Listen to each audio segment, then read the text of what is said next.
Mic'd up. 34 of the Rovner Report on the Mic'd Up platform. I'm AJ Rovner. Welcome back, Sam Kirk, after a few months.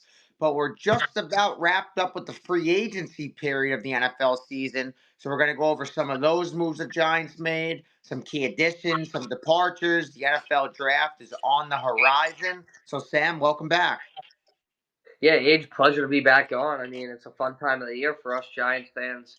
The last couple of years, unfortunately, because we just seem to be in that top 5 to 7 of the NFL draft again for the last couple of years in a row now. So it's going to be interesting yet again. We see our team on the outside of that potential quarterback bubble. So it's going to be interesting to see whether the Giants opt to play quarterback there, especially after the signing of Jameis Winston, which we'll get into. But a lot to discuss here today, and we're going to bring you guys some good coverage here ahead of the draft. So hope you guys enjoy. So let's basically take it from the top. We'll go through each of these Giants signings. Sam will give his analysis of each one.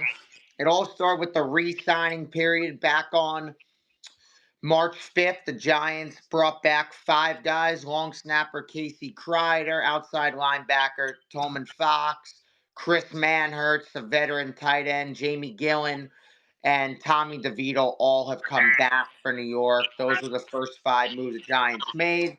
Now, I don't think any of those are team changing moves, but they kept the special teams unit together. I personally didn't think Gillen had a great year. DeVito's still very young, obviously not a starting quarterback. I know I felt that way last year, but he could certainly be a 2 or a 3 for sure. A cheaper option. Chris Manhertz, I don't really know if that makes much sense. Played in 342 snaps last year, 10 NFL seasons. And then Tolman Fox, he played in 16 games as an undrafted rookie from UNC in 2022.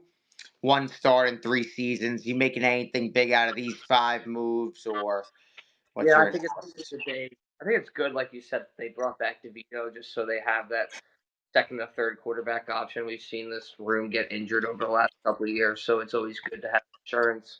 You're bringing Brett Kreider based on some leadership skills and keeping some of that special teams unit together again. But yeah, nothing that stands out to me. It's just some of the moves that they kind of wanted to do, I guess, to keep this nucleus somewhat together. And then basically the free agency period opened for New York after that re-signing period, and it started with Roy Robertson Harris, a defensive tackle, playing 117 regular season games, 62 starts between the Bears, Jaguars, and Seahawks. He has 19 sacks, 67 quarterback hits. He's a little bit older, 31 years old. He played at the University of Texas, El Paso. And just give me a little bit about him and what he brings to the table. Obviously, this is a defensive tackle. You're hoping take a little bit of the pressure off Dexter Lawrence and allow him to do more of what he does, as well as it takes the load off of Brian Burns and Kayvon Thibodeau as well. Yeah, exactly. And we talked about it right before pre-show. Actually, you mentioned if Nacho is still on this roster, and I think he is, but this is going to be his replacement. At least some guy that comes in right away. He's going to provide a little bit more of a pass rushing ability, I believe. You saw his sack numbers over 3 seasons, or I guess maybe 2 years, I believe it was, with three different teams. Guy produces. He started real games before. He's still on that south side of like 32, 33. So I like some of the moves the Giants were able to make that kind of deepen their pass rush.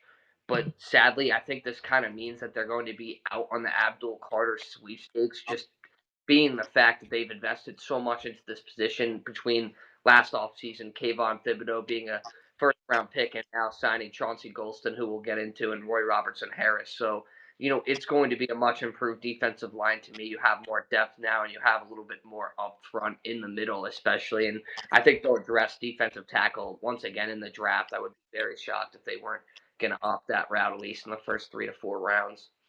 So another re-signing happened right on the same day. The Giants brought back wide receiver Amir Smith Marset. Now, this is a guy that's listed as a wide receiver.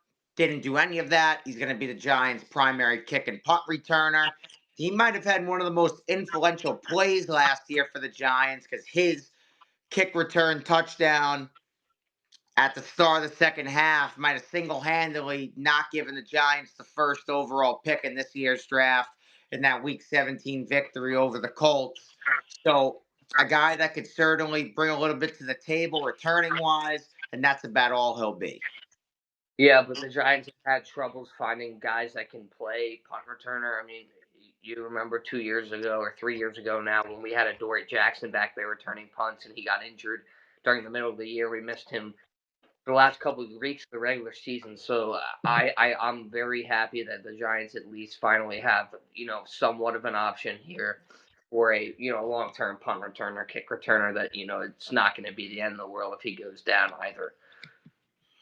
Then you go to the next day. The Giants tried to revamp a little bit of the offensive line. They signed Stone Forsythe. This is a guy that's dealt with injury problems throughout his career. Sixth round pick by Seattle in 2021. He's played in 53 games, only 14 starts, so it seems like more of a depth signing more than anything. And then the Giants also signed offensive tackle James Hudson III. This was a guy that was selected in the fourth round of the 2021 NFL draft, a guy that's 4-year contract expired after he was drafted. He made 14 starts at right tackle over his first 3 seasons and 3 at left tackle last year. So this is two guys that are just trying to build consistent depth on the offensive line. A place the Giants have struggled with a lot. It was a little bit better last year. And then also on that day, the Giants signed Chris Board. That's a linebacker, 114 games, 4 starts with the Ravens, Lions, and Patriots. But a guy that has certainly been healthy, which is he's only missed 2 games in 7 NFL seasons. Seems like more of a special teams guy more than anything, but certainly another guy you could see making an impact, punt returns, kick returns, things of that nature. Yes, sir. I mean, yeah, no, definitely. I think Forsythe's going to be more of the wing tackle. I think Hudson's going to be more of the depth piece.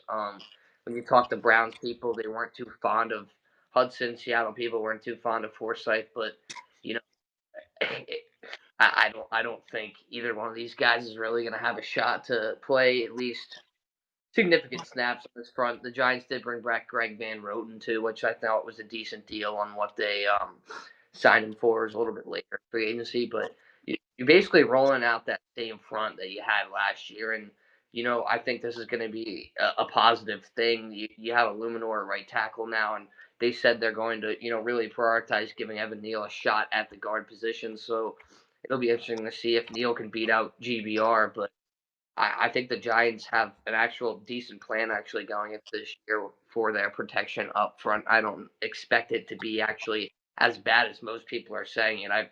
I feel like this national narrative, Giants offensive line being the worst in the league, and it just not being really true anymore is still No, out. I don't think it's true.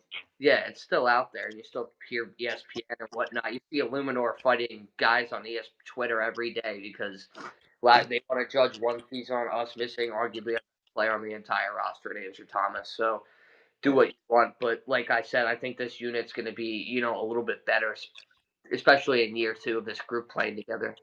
And I think it's also so important that you're bringing in veteran guys as opposed to just these non-drafted invitees, let's say, and you have a core and depth pieces around this you can mix and match and really find what works in OTAs and training camp and things of that sort. But I think this was the first big signing by New York, or at least a signing that's going to play an immediate effect on the roster, and that was signing Chauncey Golston, defensive lineman. Played in all 17 games last year for rival Dallas, had 5.5 sacks, 5 tackles for loss. So this is definitely a guy that's still a very raw talent. Definitely going to mix in on the defensive line. Another guy who had an expiring 4-year contract, so the Giants just picked him up in free agency. But he'll certainly play an effect in week one, and we'll see how that works with the defensive line.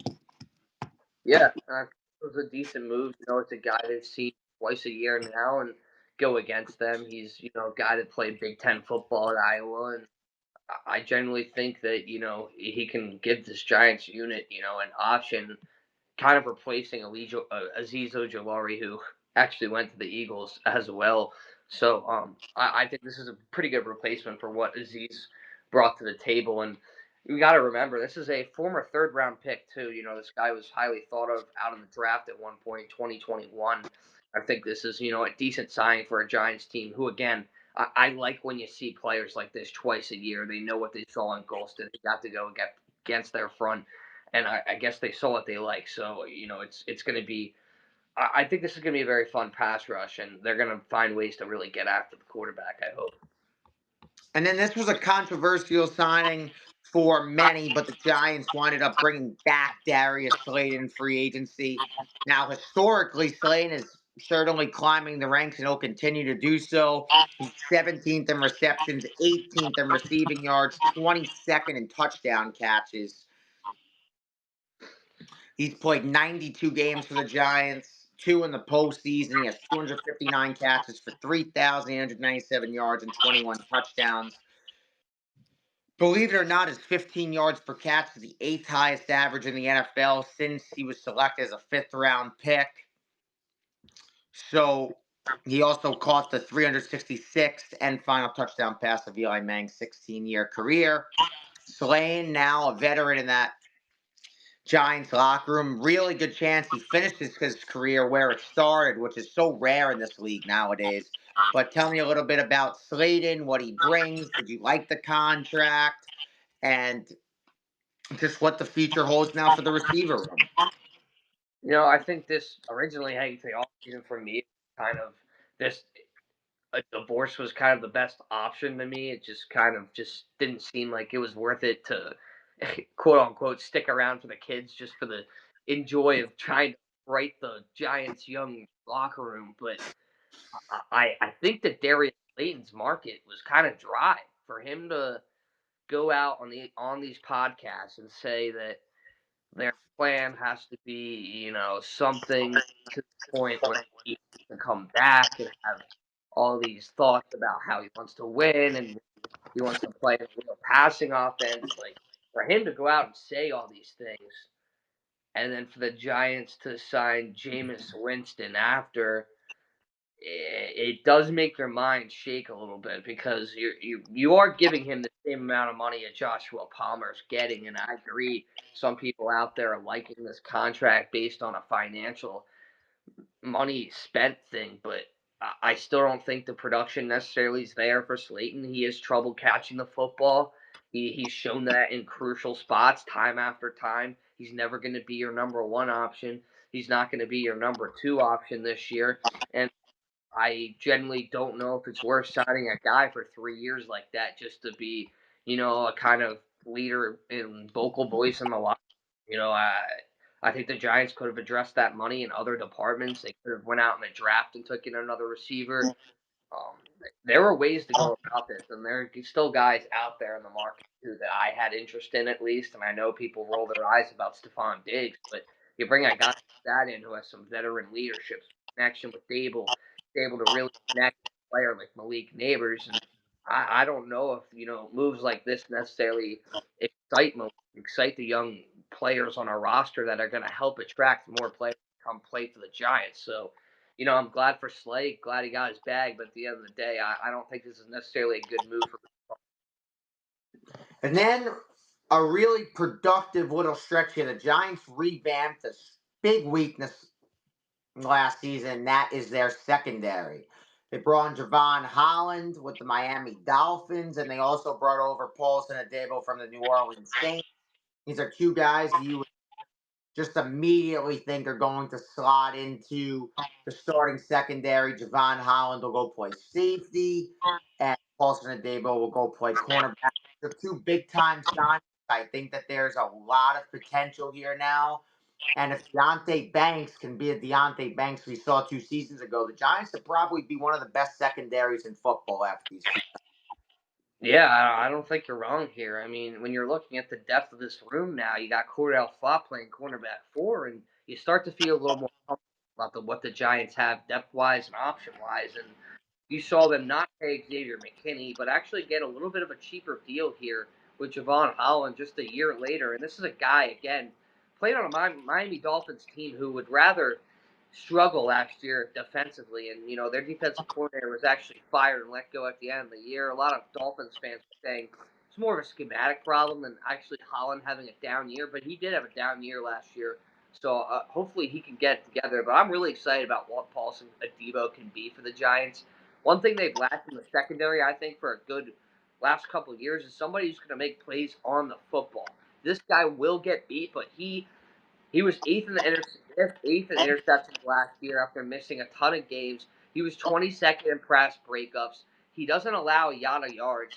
He gets beat off here and there, but this guy has speed. He makes plays on the football, and I think he generally has the confidence and kind of the swagger that the Giants needed at that cornerback one position in a division that's so heavily wide receiver based. I mean, you look at the three teams we play twice a year. You're talking about top end, top talent. AJ Brown, Terry McLaurin, CD Lamb, Devontae. That you need guys like this, and I think you hit the nail on the head, Age. They're trying to beat these teams because our division is arguably the best in football, and the Giants need a secondary to be able to stop these passing attacks, especially about what Washington did last year, and Philly's only going to get better with that team as well as Dallas. They had a really down year, but they still have C.D. Lamb, and the Giants have not favored well against Dallas in the last couple of years. So this is a good sign to get. I'm really excited to see what the defense is really going to be about because there's a lot of new faces on this defense. Couple more of just depth signings. They took Demetrius Flanagan Foles from San Francisco, Jeremiah Ledbetter from a guy that's just a veteran, 6th round pick, 2017 draft, Lions, Bucks, Jaguars, Ravens, Cardinals, been all around. And then we'll kind of just skip past that to go to an offensive lineman re-signing, a guy that the Giants picked up pretty much really close to week one last year, and that's Greg Van Roden. He was the only Giants player last year, Sam, to not miss a snap. He lined up for all 1,125 plays on offense, 36 on special teams. Him and Brian Burns were the only Giants on every game. It was obviously a really good signing for New York, coming over from the Raiders, right? Raiders came over from. Yep, he made a few stops, but originally from Vegas. Yep, him and So, Illuminor actually played together on that Vegas front. so I really like that signing. And then you on. We'll go back to that. Giants signed Victor. I don't know how to pronounce that last name. Demukehi. I'm gonna go with, but Yeah, this is another guy that is more of a depth piece, I'd assume. I don't know if he's going to necessarily start at linebacker. Didn't do much in his first 4 seasons. Only 67 tackles there. And then a couple more wide receivers to add to that room. I feel like it's like a Jamison Crowder, Cole Beasley, again, like these veterans in. They brought in with Jordan Humphrey. They brought in Zach Pascal. Aaron Stinney re-signed. Then, of course, the big one we'll get to. But with all those guys I just brought up, Van Roden's going to slide right into the starting offensive line again. But is there anything about those other guys that come to your mind? Maybe Pascal and Humphrey, and where do they slide in? I think Zach Pascal is going to end up getting playing time on the Giants, especially as it doesn't seem they like Jalen Hyatt too much. Pascal's more of a run blocker. They're going to probably play him more on the outside. He's a really good run blocker at that. So I expect to see him in some sets, and he has shown that he can catch the football as well. He's played in Philly, played in Indy, played some winning football before. So I like the signing veteran piece. He plays special teams as well. Um, yeah, I think he's going to end up making this Giants 53 and generally playing some decent roles and in some offensive sets. I expect more of like an Isaiah Hodgins kind of role from last year. That's kind of what I would say, prediction wise, maybe Isaiah Hodgins of 2023. But I would like to see Pascal play a little bit. It'll be, I know you're going to get to JMO right after this, but it's going to be really interesting to see whether they kind of opt to go Jameis as the bridge starter or Jameis as the backup, or because there's even talk that they could potentially still go out and get Russ. So you still sign a Russ and you have Jameis as the backup, Vito as the third stringer. It allows you to go get a Travis, maybe even an Abdul Carter at three.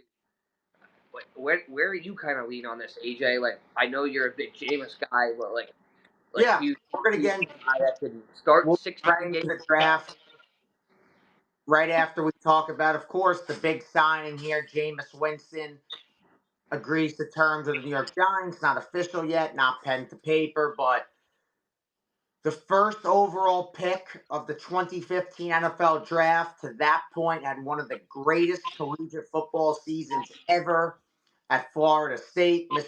Crablegs, I met him when he was a Buccaneer, was a really nice guy.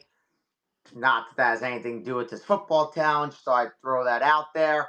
But he's bounced around a ton. He started as a Buccaneer, really helped Mike Evans grow into one of the best receivers in football. I don't think that's a secret. He was there for 5 of his, what is it now, 10 seasons of 1,000+ yards. Went to the Saints, where he was mainly Derek Carr's backup. A lot of Saints fans actually wanted him to start when Carr started to struggle.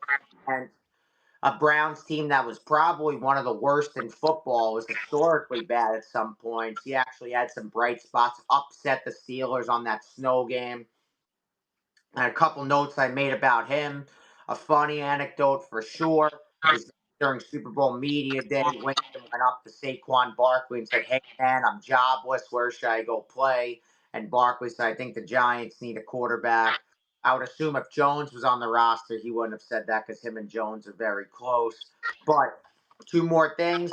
Man, what a personality change this is. The Giants are so used to having calm demeanor, such as a Daniel Jones or an Eli Manning, and this couldn't be any more of the opposite. This is a guy that's outgoing, praying to the Lord to not throw interceptions, thinking it's, I'm going to do snow angels with my son after the game. I'm so blessed to see snow falling from the sky. So it's couldn't be more of a personality change for New York. And I know you brought up briefly Jalen Hyatt. I think it really benefits him. This is a guy that can run down the field and make plays, and Winston's going to throw 35 touchdowns and probably 30 interceptions. So it's a guy that can really help Hyatt. He's one of 9 players in NFL history to throw for 5,000 yards. He was the first player since 2019 to throw for 450 yards in consecutive games. So we'll see how it goes. It's definitely a sign that I think a lot of fans are on the fence about, but I personally like it. I'm excited to see how the offense plays. And lastly, of course, on my notes, Malik Neighbors, he should have a big year with him at the helm, if he's the starter, of course. What do you think the chances are that he starts? I would say right now pretty high. That's my personal opinion. If I had to, say right now on March 25th who's starting week 1 for the New York Giants, I would say it's Jameis Winston. This is a guy that has led the league in passing yards before. He has thrown 30 touchdowns before, but he has thrown 30 interceptions before. So he I mean, listen, his first couple years, he really wasn't that bad, believe it or not. I know the record doesn't show it, but in his first 2 years with the Tampa Bay team, it wasn't very good. He threw 50 touchdowns, threw for 4,000 yards each of those 2 years. I mean, has he lived up to a number 1 overall pick potential? Absolutely not. And of course, Marcus Mariota was a number 2 pick in that draft, and he's fared even worse. But if I had to guess right now, you would have to think that yes, Jameis Winston's going to start. To be a number 2, but the Giants aren't done at quarterback. I think it might have.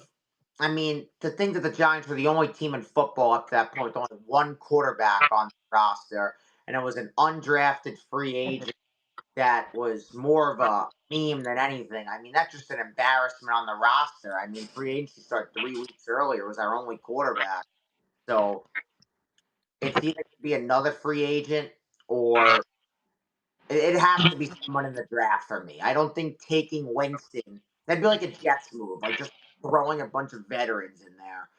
So it has to be from the draft. Maybe get a Milrow, a Kyle McCord, trade for Dart. I would love if they could just put Thibodeau on the block and maybe get a couple picks. but I stuck to this, and I've said it since we did these games in September. I've always wanted Travis Hunter, so I'm going to stay there.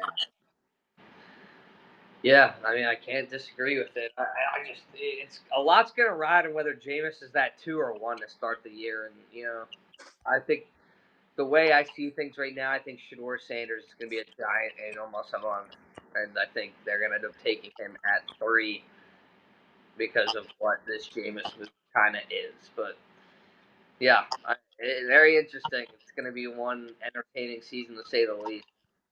Winston just turned 31 years old. I mean, once again at Florida State. I mean, both years he was there. I mean, this was just ridiculous. He won the Heisman his freshman year, threw for 4,057 yards, 40 touchdowns, 10 picks. Came back the next year, led in completions, led in attempts, led in yards. I mean, he was just. One thing this guy's not going to do is run, though. He's pretty immobile at this point in his career. He's well, I think last year was pretty rough statistics. What 12 for 83. Yeah, I mean it's going to be Dable's not going to get his mobile quarterback that he's used to. So, but he's going to get the gunslinger he's never had. So there's definitely some offsetting things here. I just have to also say that I think that it's nice having like a big body, strong pocket presence. So, which I mean, this is like the first Giants quarterback we've had in a while that is just like could see over the line of scrimmage. I feel like. I mean, I know Jones was tall, but just Locke and DeVito were so small. Like I just like having that presence. He has the perfect personality for this state, but time will Got tell. to We win. we touched upon the draft a little bit. We'll touch more upon that as the weeks go by. It's crazy to think that the draft is really in 4 weeks and that just OTAs training camp starts 2 months after, and you're really in the full swing of things. The Super Bowl is well over a month ago. The offseason really does fly in this league. I mean, I think it's like that dead period, and then you got free agency. The schedule comes out right around the same time as the draft, OTA, rookie mini camp. It's just boom, boom, boom, boom, boom. But anyways, we'll take a few of your questions, and then we will really wrap it up. As we said, a few departures. We noted one of them is Azeez Ojolari. There's no really other big departures I could think of that off the top of my head. The Eagles too. Yeah, so I mean, last year you can't compare departures. They lost two All Pros, one that won a Super Bowl. I think Xavier McKinney was very close to the Defensive Player of the Year in the NFC. Saquon Barkley set all types of records. I mean, I think it was one of the historically worst off seasons for a team, not the Giants, for a team in NFL history. I mean, I think the most mind-boggling stat since I became a fan of this team when I was 4 is that Drew Lock last year was paid more than Saquon Barkley. That he did earn more cash for an AAV. I mean, of course, Saquon's contract continues to rise, but last year, if the Giants did sign Barkley and Lock to a 1-year contract, Lock still would have made more than Barkley. So just take that as. That's a positional thing, though. Sure, of course, yeah, it can be a positional thing, but when a guy does rush for almost 2,000 yards and win a Super Bowl, I really think the positional contract makes too much of a difference. Can I just address this one last time? I get it that he won Super Bowl, like he won the Super Bowl and whatnot, but Giants fans have to lay this to rest at one point in time and realize that he was never going to do that for the Giants with this team and with this supporting cast. And to sign him last year, okay, yeah, you might have got 6 wins last year, but I don't think it was ever going to be the right move in terms of the long term care of the New York Giants franchise. And I get it. Joe Shane looked like an idiot in television, but at the end of the day, I mean, this team had no right to sign a player long term like Saquon Barkley at that point. It was an exclusive deal, and you have to be a really good NFL team to go out of your way and take a running back like that. And that's what the Niners did with McCaffrey. That's what the Eagles did with Barkley. The Giants on the bottom of the barrel. They didn't have any option last year, and I think Joe Shane's been overhated for that move specifically. So let's just talk. I mean, I'm gonna have to respectfully, completely disagree with you there. If we read up Barkley's numbers he had last year, let's see here. Hall of Fame line. Yeah, he had 378 touches for 2,283 yards, 15 touchdowns, made the Pro Bowl, AP first team, all AP Offensive Player of the Year, came third in MVP voting, was in the Comeback Player of the Year, which is just insane to be in the Comeback Player of the Year when a guy played the year before. It's like almost impossible. And then in the playoffs, he didn't slow down at all. He led the league in rushing, touches, and scrimmage yards in both the regular and postseason. Almost 3,000 yards besides both. I mean, the crazy thing is, he didn't even play in the last game of the season, still at over Yeah, 2,000 yards. I think a lot of Eagles running backs could have been put up the numbers that he did with the front that he was playing on. It's that's the best offensive line on paper that I've seen like in years. I Yeah, don't think. I agree, but they also lost their best piece in Jason Kelsey. I mean, nevertheless, what a great season for Barkley. I mean, just astronomical numbers, and good for him for winning his first Super Bowl in his career. We'll answer a few of your questions, and kind of just went over this one about how do we feel about Winston, final stage of the season. Sure, I'll take this one real quick. This one says, how do we feel about the Rangers' chances at the end of the season? I could take that one real quick. Um, yeah, so I think that the Rangers certainly on the outside looking in. It might certainly be difficult to squeak their way in just because so many teams have other games in hand. But hey, if you can go on a stretch here, there's always a chance. Have to believe. Talking about the Mets rotation. Do you feel that the Mets rotation and the injuries at the start of the season will put them behind the eight ball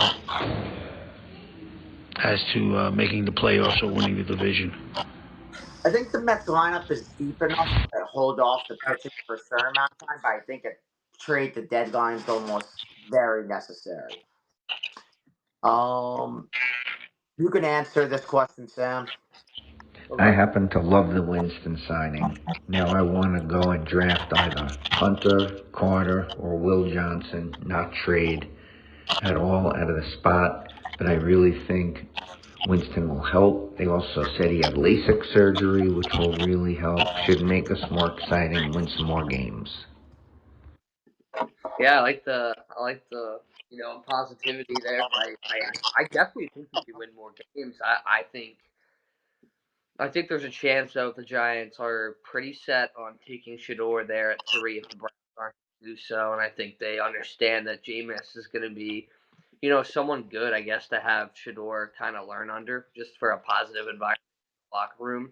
I don't think it's going to be too much pressure, and I genuinely think that's the way things are going. I not saying that that's what I want because I personally would love to have Carter or Hunter as well, and I think that ultimately probably is the right move. And AJ brought it up a little bit earlier, his liking for McCord, and I like Tyler Shuck out of Louisville. I like some of these mid-round quarterbacks, the Milrow, and I think some of them have potential. So I wouldn't mind the Giants doing this and riding Jameis for the first couple of weeks, and then relaying on to their mid-round quarterback. But at that same time, you got to understand that this was a team that's been linked to Shador Sanders for 7 months now. I mean, at some point in time, you got to understand that Dion went on a interview and he said we're hoping for New York. Like they understand where this is at. I mean, if Cleveland passes, I think there's about a 75% chance the Giants are going to be drafting Shore Sanders at 3,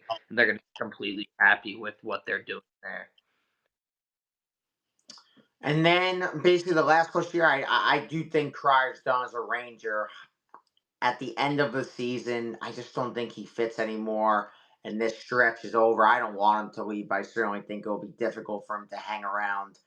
But one of the greatest Rangers ever. It'd be tough to see him in a different sweater, but it seems as though he's on his way out. I think that he wasn't really hurt.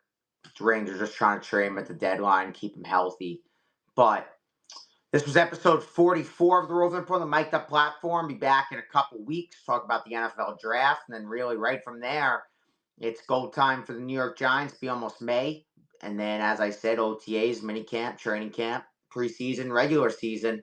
And this is a team that really can't be much worse, right? 3-14 last year, third worst team in football, and Amir Smith Marzette punt return away from having the first overall pick, which is just, I mean, it might sound funny, but it's true. Um, Giants and Colts were in a battle. Colts were battling for a playoff spot. They had to win their final 2 games. And the Giants played spoiler. Marset, 100-yard kickoff return out of the half. And here the Giants are with the third overall pick. So, AJ Rovner, Sam Kirk, episode 44. We'll see you soon. Thanks. Have a great day.